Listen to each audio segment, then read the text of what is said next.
Hey guys, guess who's back? Finally doing another podfic. I know I haven't really posted them.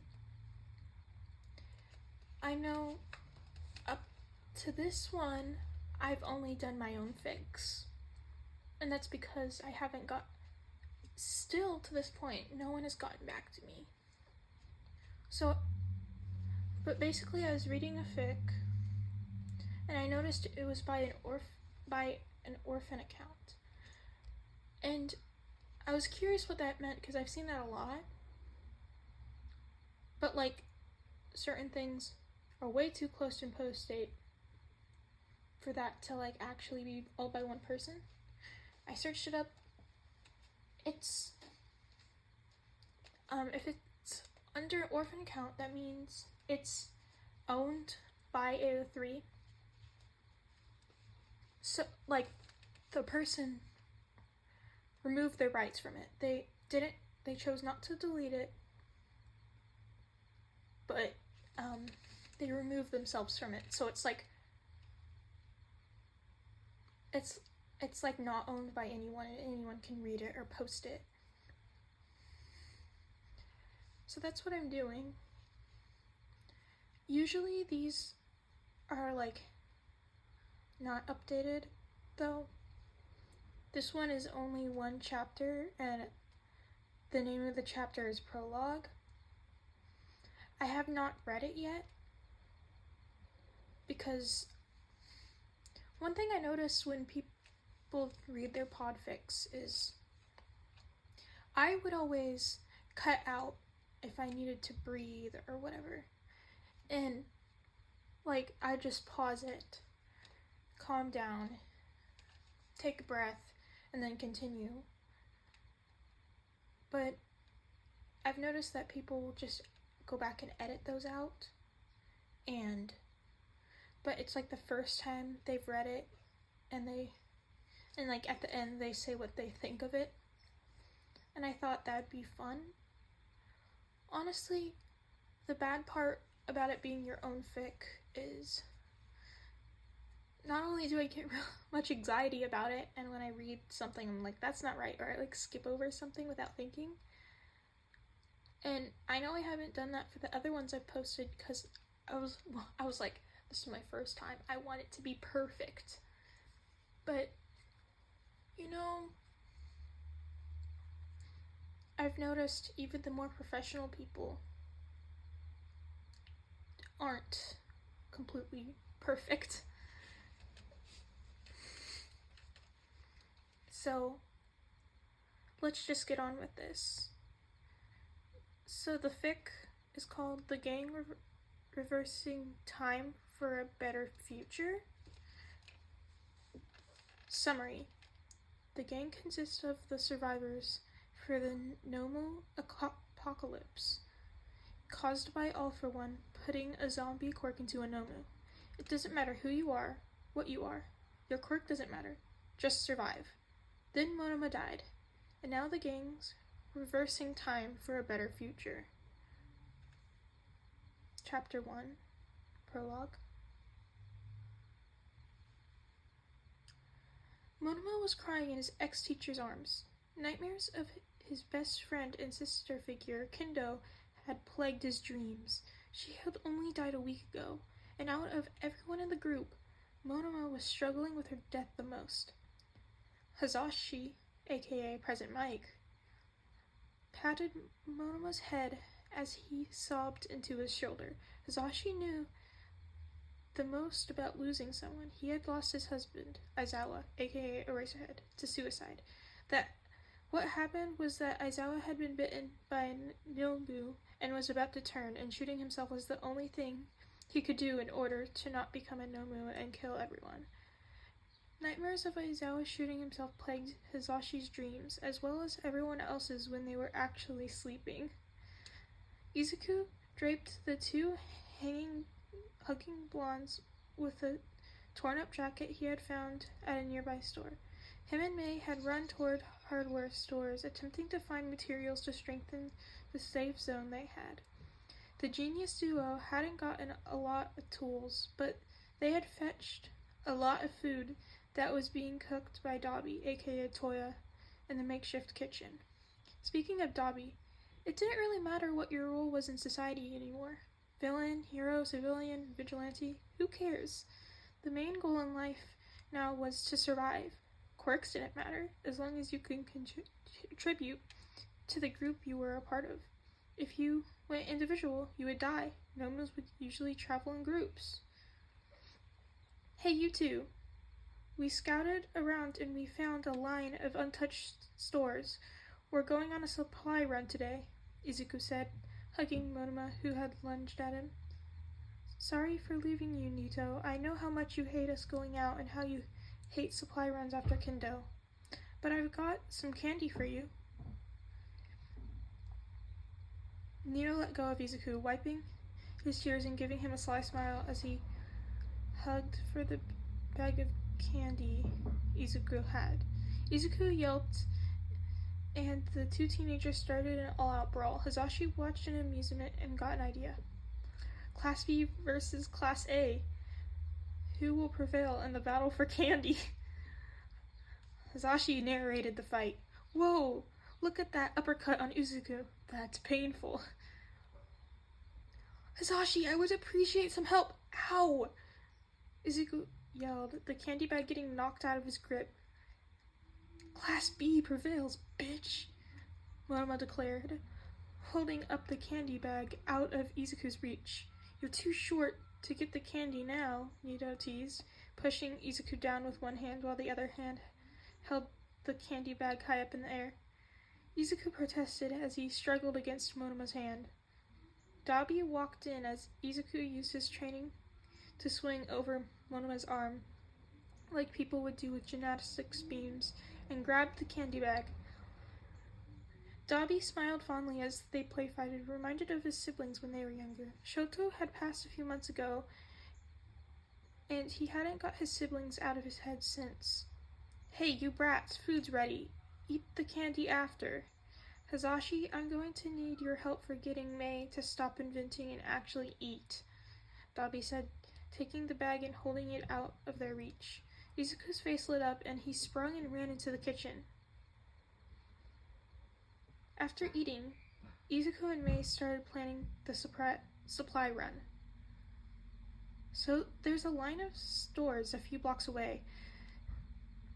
What's bad is that when we were scouting at the hardware store, we also saw a Nomu. This wouldn't be a problem if it didn't have a mutation quirk that made their mouth look like a megaphone, Izuku said as Mei drew up a diagram of what the Nomu looked like and used Izuku's notebooks on that what quirk it could possibly have. Monoma winced. What are the statistics for the chance that Nomu moved away? Monoma asked, seeing Mei write down that the Nomu having a speed quirk as a second quirk is a possibility. Izuku glanced over at the diagram and looked back at the statistics for survivors they had listed down a while ago. Well, if we're going by the statistics for survivors and over there that are probably very low now, and counting the fact that Nomus only chase after human beings, I would say like a 3% chance? Izuku said, scribbling down the statistic and pinning it up. Everything might be useful in the future after all. Wait, I've got a plan, Mei shouted, and held up a notepad she had been scribbling on. If we can use my babies to get close and paralyze the Nomu, Izuku can smash the megaphone part of the Nomu, and Monoma can copy the Nomu speed quirk. No other Nomu should be around based on last scouting, so Monoma and Izuku can safely kill it. Hazashi, you do scouting just in case, and Dobby, you destroy the obstacles in our way. Sound good? Izuku gave his rare megawatt smile that could rival the sun and gave her a thumbs up, patting her on the back. All right, let's get some gear and head out. We need to go soon. Sun's setting, Dobby said, clapping his hands and throwing some police vests they stole on their laps. Hazashi hadn't approved of taking stuff off dead bodies, but grew to accept it because it was essential for survival. All choices made were essential for survival.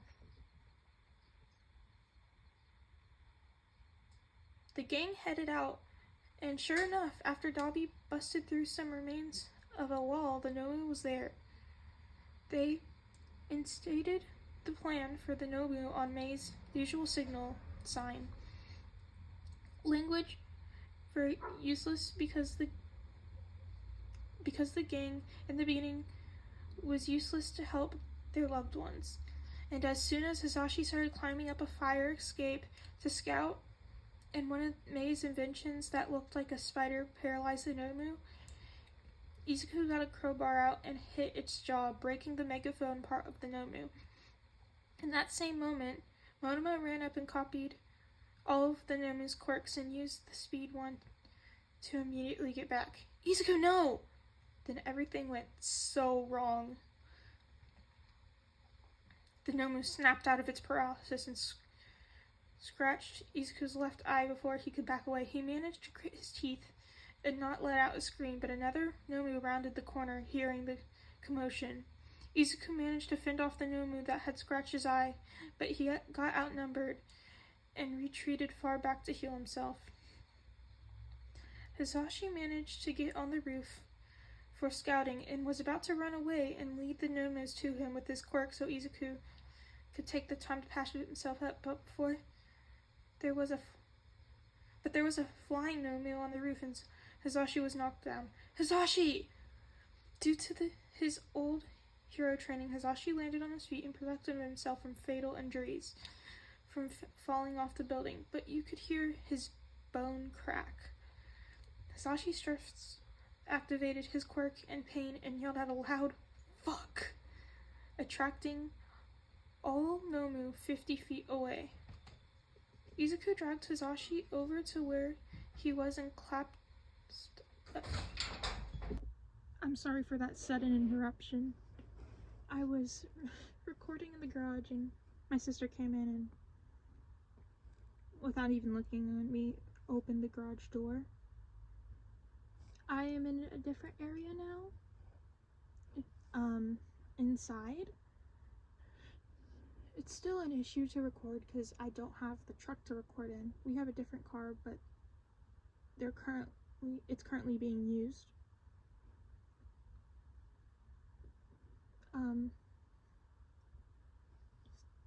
So unless you want the wind noises, which I would not record outside like that when I'm doing a podfic, because I realize I sound really clear like right now to myself, but if I was outside and I was looking back over the footage, I could have heard myself perfectly fine, but it wouldn't pick up even with the microphone. But enough of me rambling, I'll get back to the fic. Izuku dragged Hisashi over to where he was and clasped a bandana over his mouth as he assessed his injuries. He let out a sigh of relief as Hisashi didn't hurt any ribs or anything, but that leg was going to be a problem when getting away. "You're going to be okay, I promise," Izuku said, tightening the bandana over his mouth and putting his leg in a splint quickly. Hisashi's cries of pain muffled. Izuku gave him an apologetic look, but then it morphed back to determination as Izuku bandaged up another wound. The Nomu were still there fighting as Izuku worked, but May, Monoma, and Dobby were doing a good job at holding them back. May was using her drone babies to lead away incoming Nomus and using them as distractions for Monoma and Dobby to get a hit in. Speaking of which, those two weren't doing so well. Monoma was having a bit of trouble sorting out the quirks he got from the Nomu, and Dobby was having a bit of trouble with his fire hurting him, and it was quickly losing control. They needed to retreat quickly. But then another horrific thing happened. Dobby tried to make a wall of fire to block the Nomus from reaching them as they needed to retreat before more Nomu arrived from Hazashi's incident. Not hearing Monoma scream not to, it would have worked unless the world didn't hate them. Apparently one of the Nomus that came had a resistance to fire as one of their quirks, and having to protect two people while facing off against a multi-quirked monster in a close space that is immune to which one of your people's quirks wasn't a good matchup. No one could escape.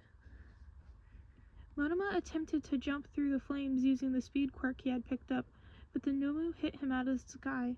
Then the group watched, petrified, as Monoma put his hand on the Nomu's face, copied their quirks, and attempted to use it as he got torn to shreds. Monoma, no! And then the world turned white. Hasashi woke up shivering. What happened? Where are the others? Wait, why was it so warm? Hasashi looked over at the body that was next to him and recognized it as Aizawa's. Why was his body here? Wait. It was warm. Sho? Aizawa, who was apparently not dead, grunted, and Hasashi threw himself at him, sobbing into his shoulder. He couldn't tell what was happening, but he was glad that Aizawa was alive. His Aizawa, his husband. So much relief washed over him, and despite his observation that this was not his Aizawa and the hair didn't have any white hairs, Hasashi still hugged him. Whoa. Hasashi, are you okay? Aizawa said, feeling the wet spot on his shoulder where Hasashi was crying. He looked over and saw Hasashi give him a tearful smile. Aizawa rubbed the sleep out of his eyes and looked again, making sure that Hasashi was okay. Aizawa noticed that, damn, Hasashi looked like he'd seen hell. Hasashi was still smiling though, and oddly, Aizawa also saw a lot of relief in his eyes. I'm fine, Sho. Just tired. Notes. Monoma's death was the key to having a chance at fixing everything, as twisted as it was. Okay. I find this very interesting. It's one of those one-off things, obviously. Like, it's still a full chapter, so it still all makes sense, and you can read that, like, as a one-off thing. And I think that's why they didn't add any more before they just left it. I find it very interesting, though. Because that has a lot of implications, especially if you didn't read the note at the end. Because, like, the note technically isn't part of the story. Summaries and notes aren't the actual chapters. But if it wasn't for saying, like, confirming that Monoma died, I felt like that could have been a dream. People could have just thought he was dreaming. But also, because he woke up and they're laying next to each other. So they're probably, like, in a bed or something. So at first he might think it's a dream, and then when he sees, like, Izuku and Dabi and them, they'll realize, because they both experienced that. But we do know zombies' quirks do exist, and, like, quirks like that are very interesting, but also very scary. Like, sometimes I honestly wish I lived in a zombie apocalypse. Not only do I feel like I 100% am not a sane person. Like, I swear I'm like a psychopath or something. But I feel like it'd be very interesting in learning about survival and, like, tinkering, but not, like, when you're tinkering for something that, like, actually helps you and stuff,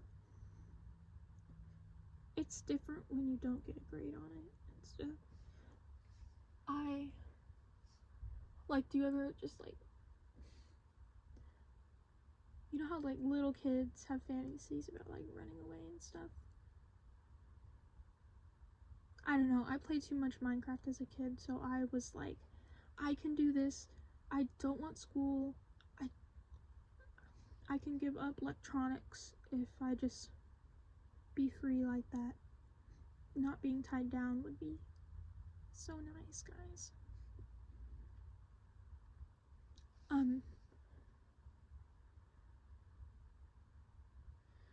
I think this is very interesting. Again, like it. Would be really fun. A lot of people make fics inspired by other fics. So who knows, maybe some other anonymous user can make a part 2.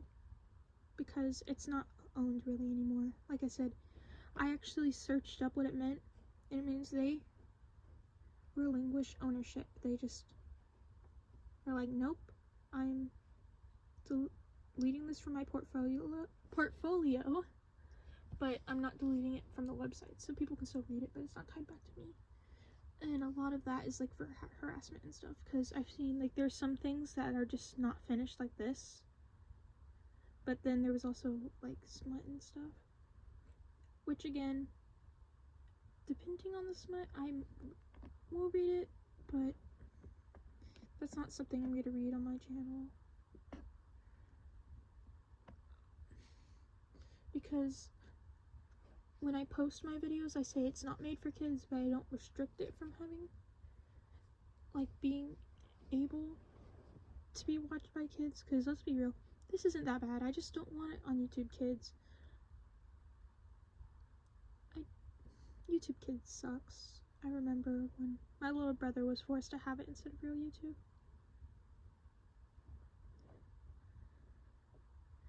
And also, yes, I got hit by a car. I'm fine now. It was just a whole bunch of things coming together. First, I got my teeth done. Literally, all I did was like adjust my braces. It hurt so much for over a week. My teeth still, I can still feel my teeth. Like, it's more just uncomfortable than actually hurting now, but still. And then, yeah, so I got my teeth worked on, and then I was on a break from school, so like everyone's home, because holiday and stuff. And then I got in a car accident. I was in the passenger seat. They hit in the passenger side just behind me, just a few feet above. Just a few feet off from killing me. Or not, most likely not killing me. I looked at that, but I would have, like, broken a few limbs. Not fun. Still have yet, from my knowledge, to break any bones. I probably have fractured some things over time, but I've gotten x-rays and stuff. They say I'm fine. So no official broken things. There are plenty of times I've hidden injuries from my parents, though. Yeah, so teeth, then car, and then after that, while I was still healing, it's still very sore. I am really sore, especially in the mornings when I get up, even now. And I know it hasn't been that long, but this was just like 3 days after, and I got the stomach bug, and I was like, people just say, oh yeah, I got the stomach bug, and people are like, oh yeah, like, it's not a big deal. But you're like, it's like always at night, and it's like just for 24 hours.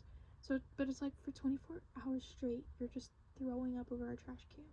And I fell asleep and had to sleep next to that trash can because I would just wake up and throw up. And I was just dry heaving.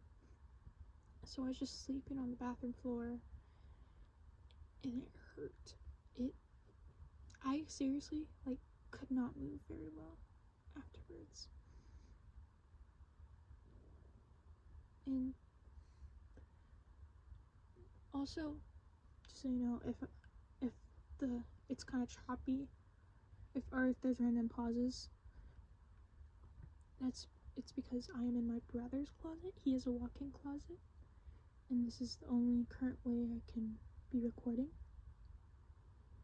But that's okay. I'm pretty much done anyway. So this was a really cool fic. I'd like to see what people have opinions on, but when I comment on actual fics, I want to do fics, but I don't podfic anything that hasn't been podficed already that I know of. There are certain things that I could just not know of, or like someone didn't finish it. If they go on a hiatus, like for like indefinite hiatus, and they didn't finish the fic, that's annoying. But if I do like a part 2 to a fic or something like that, I will give credit to the other people that podficked it and say, hey, go watch this and then watch mine. But one, I'm not very popular, and two, most of the fics that are podficked are by the people that post often on AO3. Like all the fics that I find are like small creators that haven't posted in years. They just don't respond. I read this. That was the first time I read that. I'm surprised I didn't stutter anything more. I'm pretty good at reading, it's just that recording feels different. But I hope y'all like that. I hope y'all are okay with my rambling, and I wanted to have it mostly at the end of the fic anyway, so you guys can just click off if you want. I know people are like, stay and watch to the end, like and subscribe or whatever. I legitimately, once people get to the outro, I will like click off because it's just like music or people rambling or like bloopers. I completely understand. I am someone that's pretty much chronically online, as when I'm doing things, I love listening to like music or people talking. So I pretty much always have something in the background to like calm down my ADHD. But this is all to count podfics. I hope you guys have a good day or night, and I'm signing off.